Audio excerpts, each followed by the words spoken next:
ആദായനികുതി റിട്ടേണിൽ തെറ്റുപറ്റിയോ എങ്കിൽ ഉടൻ മാറ്റണം. കാരണം തിരുത്താൻ ദിവസങ്ങൾ മാത്രം ബാക്കി. 2024-25 സാമ്പത്തിക വർഷത്തെ സമയപരിധി ഈ മാസം 31-ന് സമാപിക്കും. അങ്ങനെ 2025 അവസാനിക്കാറായി. 2026 ഒരുക്കങ്ങളിലാണ് എല്ലാവരും.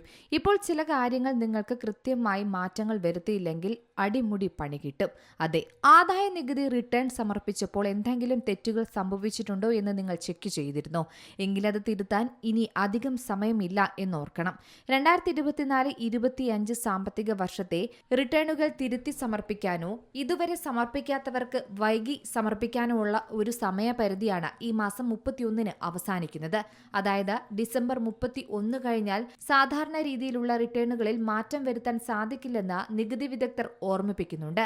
അതായത് ആദ്യ തവണ റിട്ടേൺ സമർപ്പിച്ചപ്പോൾ പിശക് പറ്റിയിട്ടുണ്ടെങ്കിൽ അല്ലെങ്കിൽ തെറ്റ് പറ്റിയിട്ടുണ്ടെങ്കിൽ നിർബന്ധമായും റിവേഴ്സ്ഡ് റിട്ടേൺ നൽകണം.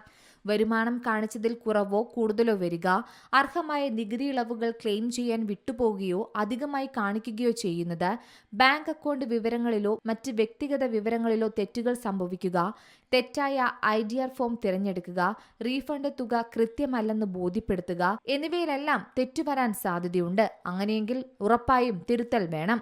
ഡിസംബർ 31 കഴിഞ്ഞാൽ ഇതിന്റെ സമയപരിധി അവസാനിക്കും.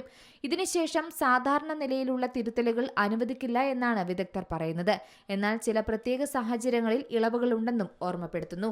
അതായത് റിട്ടേണിലെ പിശകുകൾ തിരുത്താൻ ഡിസംബർ 31 കഴിഞ്ഞും അപ്ഡേറ്റഡ് റിട്ടേൺ സമർപ്പിക്കാൻ സാധിക്കും. എന്നാൽ ഇതിന് നിശ്ചിത തുക പിഴയായും അധിക നികുതി നൽകേണ്ടിയും വരുമെന്നും പറയുന്നു.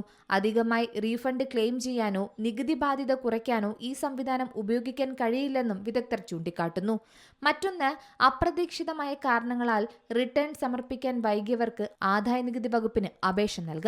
മതിയായ കാരണമുണ്ടെന്ന് ബോധ്യപ്പെട്ടാൽ മാത്രം പ്രത്യേക അനുമതി ലഭിക്കും. ഇതിലൂടെ റിട്ടേൺ ഫയൽ ചെയ്യാനും റീഫണ്ട് കൈപ്പറ്റാനും സാധിക്കുമെന്നും ഓർക്കണം. ഇനി റിട്ടേൺ സമർപ്പിക്കുമ്പോൾ വരുത്തിയ ചെറിയ തെറ്റുകൾ പോലും പിന്നീട് ആദായനികുതി വകുപ്പിൽ നിന്നുള്ള നോട്ടീസിനോ കനത്ത പിഴയ്ക്കോ കാരണമായേക്കാമെന്നും ഓർക്കുക.